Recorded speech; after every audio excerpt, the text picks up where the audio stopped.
Olá, bem-vindo. Eu sou Rogério. Mais uma vez, vamos ler. Vamos voltar à leitura da LDB aqui, a partir do artigo 37 até o artigo 57. Vamos lá. Seção 5 da Educação de Jovens e Adultos. Artigo 37. A educação de jovens e adultos será destinada àqueles que não tiveram acesso ou continuidade de estudos no ensino fundamental e médio, na idade própria, e constituirá instrumento para a educação e a aprendizagem ao longo da vida. Parágrafo 1º. Os sistemas de ensino assegurarão gratuitamente aos jovens e aos adultos que não puderam efetuar os estudos na idade regular oportunidades educacionais apropriadas, consideradas as características do alunado, seus interesses, condições de vida e de trabalho, mediante cursos e exames. Parágrafo 2º. O poder público viabilizará e estimulará o acesso e a permanência do trabalhador na escola mediante ações integradas e complementares entre si. Parágrafo 3º. A educação de jovens e adultos deverá articular-se preferencialmente com a educação profissional na forma do regulamento. Artigo 38. Os sistemas de ensino manterão cursos e exames supletivos que compreenderão a base nacional comum do currículo, habilitando ao prosseguimento de estudos em caráter regular. Parágrafo 1º.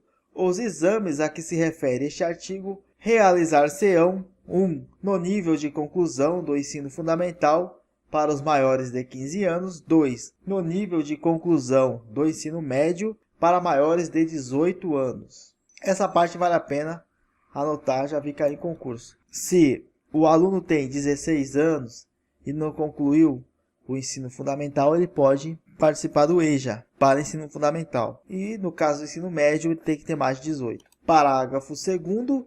Os conhecimentos e habilidades adquiridos pelos educandos por meios informais serão aferidos e reconhecidos mediante exames. Capítulo 3 da Educação Profissional. Artigo 39. A educação profissional e tecnológica, no cumprimento dos objetivos da educação nacional, integra-se aos diferentes níveis e modalidades de educação e às dimensões do trabalho, da ciência e da tecnologia. Parágrafo 1º. Os cursos de educação profissional e tecnológica poderão ser organizados por eixos tecnológicos, possibilitando a construção de diferentes itinerários formativos, observadas as normas do respectivo sistema de ensino. Parágrafo 2º. A educação profissional tecnológica abrangerá os seguintes cursos: 1. De formação inicial e continuada ou qualificação profissional. 2. De educação profissional técnica de nível médio. 3. De educação profissional tecnológica de graduação e pós-graduação. Parágrafo 3º. Os cursos de educação profissional tecnológica da graduação e pós-graduação organizar-se-ão no que concerne a objetivos, características e duração, de acordo com as diretrizes curriculares nacionais estabelecidas pelo Conselho Nacional de Educação. Artigo 40. A educação profissional será desenvolvida em articulação com o ensino regular ou por diferentes estratégias de educação continuada em instituições especializadas ou no ambiente de trabalho. Artigo 41. O conhecimento adquirido na educação profissional e tecnológica, inclusive no trabalho, poderá ser objeto de avaliação, reconhecimento e certificação para prosseguimento ou conclusão de estudos. Artigo 42. As instituições de educação profissional e tecnológica, além dos seus cursos regulares, oferecerão cursos especiais abertos à comunidade, condicionado à matrícula, à capacidade de aproveitamento e não necessariamente ao nível de escolaridade. Capítulo 4 da Educação Superior. Artigo 43. A educação superior tem por finalidade 1. Estimular a criação cultural e desenvolvimento do espírito científico e do pensamento reflexivo. 2. Formar diplomados nas diferentes áreas de conhecimento aptos para a inserção em setores profissionais e para a participação no desenvolvimento da sociedade brasileira e colaborar na sua formação contínua. 3. Incentivar o trabalho de pesquisa e investigação científica, visando o desenvolvimento da ciência e da tecnologia e da criação e difusão da cultura, e, desse modo, desenvolver o entendimento do homem e do meio em que vive. 4. Promover a divulgação de conhecimentos culturais, científicos e técnicos que constituem patrimônio da humanidade e comunicar o saber através do ensino, de publicações ou de outras formas de comunicação. 5. Suscitar o desejo permanente de aperfeiçoamento cultural e profissional e possibilitar a correspondente concretização, integrando os conhecimentos que vão sendo adquiridos numa estrutura intelectual sistematizadora do conhecimento de cada geração. 6. Estimular o conhecimento dos problemas do mundo presente, em particular os nacionais e regionais. Prestar serviços especializados à comunidade e estabelecer com esta uma relação de reciprocidade. 7. Promover a extensão aberta à participação da população visando... 7. Promover a extensão aberta à participação da população, visando a difusão das conquistas e benefícios resultantes da criação cultural e da pesquisa científica e tecnológica geradas na instituição. 8. Atuar em favor da universalização e do aprimoramento da educação básica mediante a formação e a capacitação de profissionais, a realização de pesquisas pedagógicas e o desenvolvimento de atividades de extensão que aproximem os dois níveis escolares. Artigo 44. A educação superior abrangerá os seguintes cursos e programas. 1. Cursos sequenciais por campo de saber, de diferentes níveis de abrangência, abertos a candidatos que atendam aos requisitos estabelecidos pelas instituições de ensino, desde que tenham concluído o ensino médio ou equivalente. 2. De graduação, abertos a candidatos que tenham concluído o ensino médio ou equivalente e tenham sido classificados em processo seletivo. 3. De pós-graduação, compreendendo programas de mestrado e doutorado, cursos de especialização, aperfeiçoamento e outros, abertos a candidatos diplomados em cursos de graduação e que atendam às exigências das instituições de ensino. 4. De extensão, abertos a candidatos que atendam aos requisitos estabelecidos em cada caso pelas instituições de ensino. Parágrafo 1º. Os resultados do processo seletivo referido no inciso 2 do caput deste artigo serão tornados públicos pelas instituições de ensino superior, sendo obrigatória a divulgação da relação nominal dos classificados e respectiva ordem de classificação, bem como do cronograma das chamadas para a matrícula, de acordo com os critérios para preenchimento das vagas constantes do respectivo edital. Parágrafo 2º.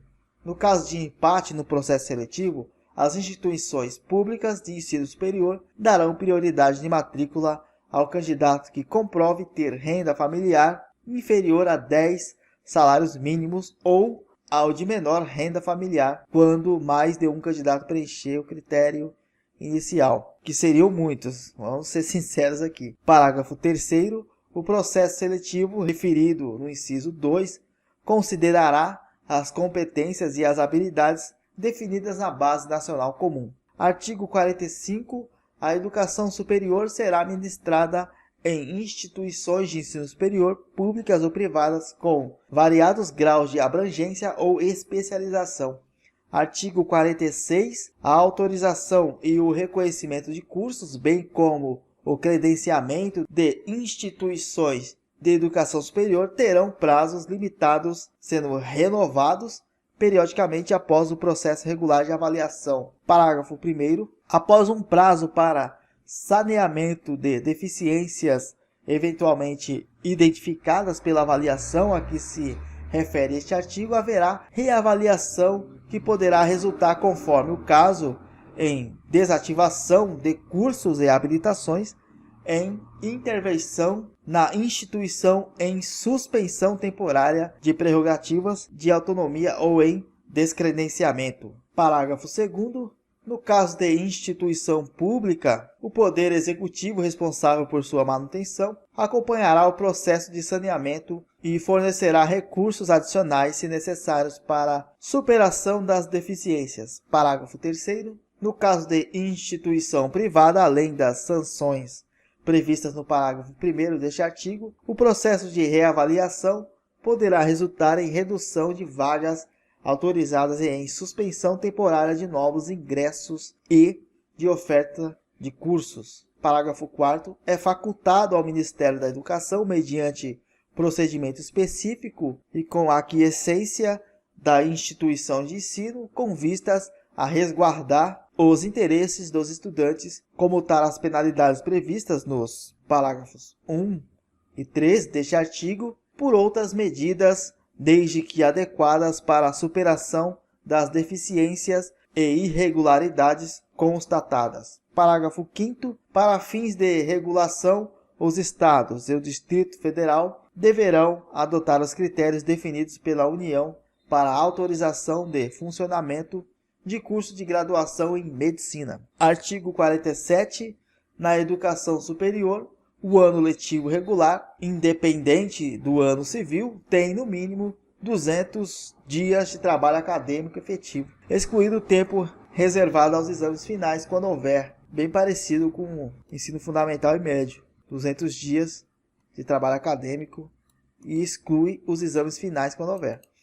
Parágrafo 1º. As instituições informarão aos interessados, antes de cada período letivo, os programas de cursos e demais componentes curriculares, sua duração, requisitos, qualificação dos professores, recursos disponíveis e critérios de avaliação, obrigando-se a cumprir as respectivas condições, e a publicação deve ser feita sendo as 3 primeiras formas concomitantemente. 1. Em página específica na internet, no sítio eletrônico oficial da instituição de ensino superior, obedecido o seguinte: a.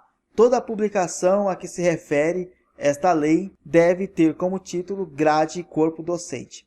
b. A página inicial da instituição de ensino superior, bem como a página da oferta de seus cursos aos ingressantes sob a forma de vestibulares, processo seletivo e outras com a mesma finalidade, deve conter a ligação desta com a página específica prevista neste inciso. C. Caso a instituição de ensino superior não possua sítio eletrônico, deve criar página específica para a divulgação das informações de que trata esta lei. D. A página específica deve conter a data completa de sua última atualização. 2. Em toda a propaganda eletrônica da instituição de ensino superior, por meio de ligação para a página referida no inciso 1. 3. Em local visível da instituição de ensino superior e de fácil acesso ao público. 4. Deve ser atualizada semestralmente ou anualmente de acordo com a duração das disciplinas de cada curso oferecido, observando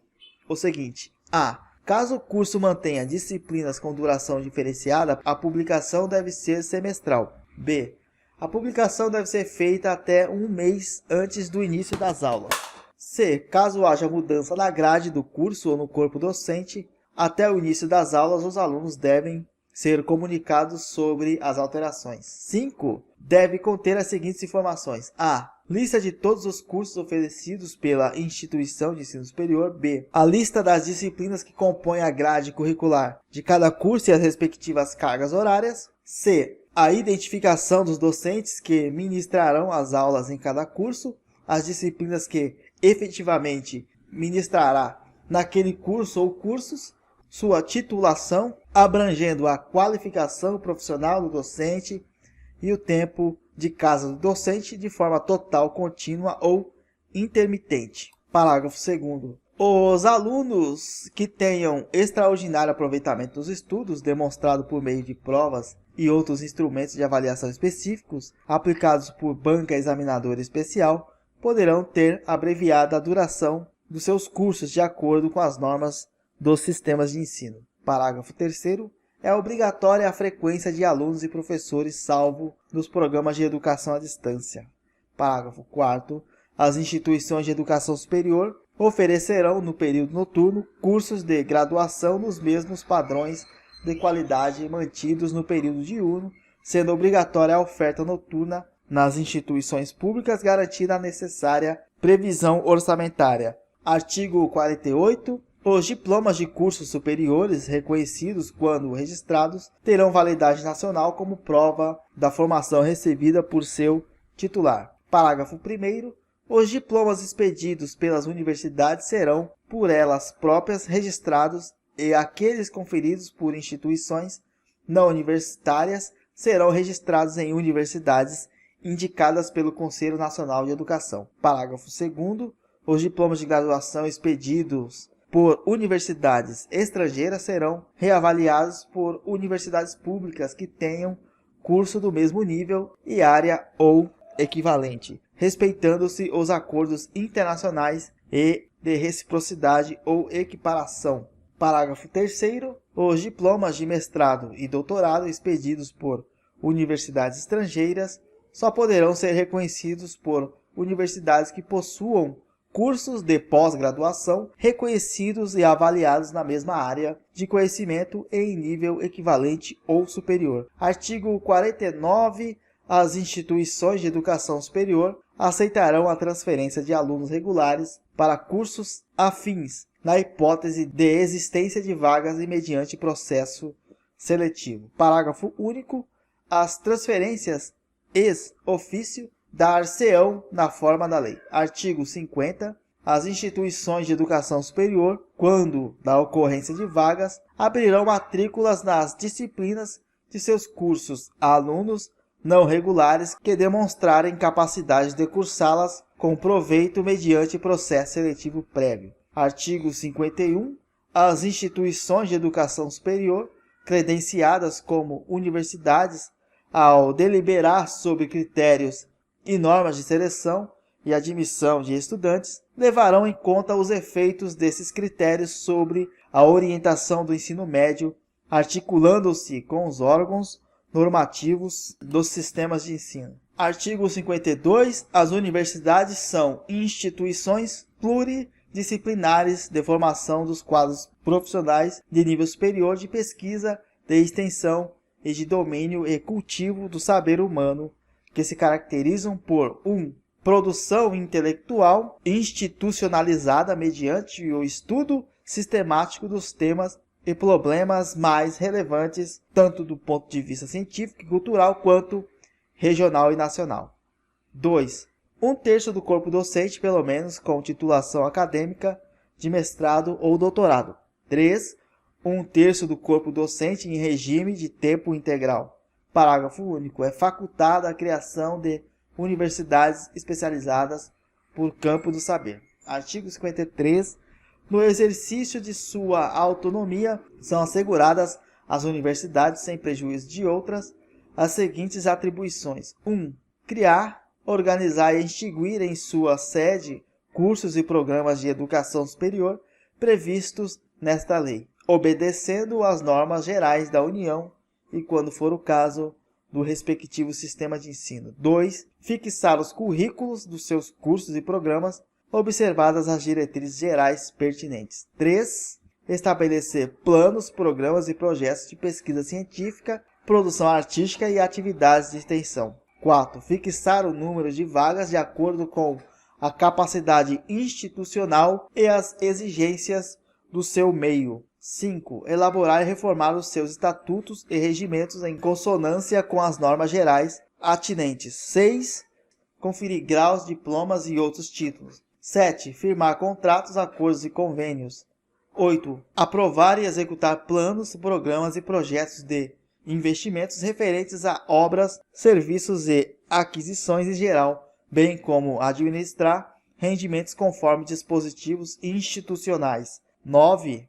Administrar os rendimentos e deles dispor na forma prevista no ato de constituição, nas leis e nos respectivos estatutos. 10. Receber subvenções, doações, heranças, legados e cooperação financeira resultante de convênios com entidades públicas e privadas. Parágrafo 1º. Para garantir a autonomia didático-científica das universidades, caberá aos seus colegiados de ensino e pesquisa decidir dentro dos recursos orçamentários disponíveis, sobre 1. Criação, expansão, modificação e extinção de cursos. 2. Ampliação e diminuição de vagas. 3.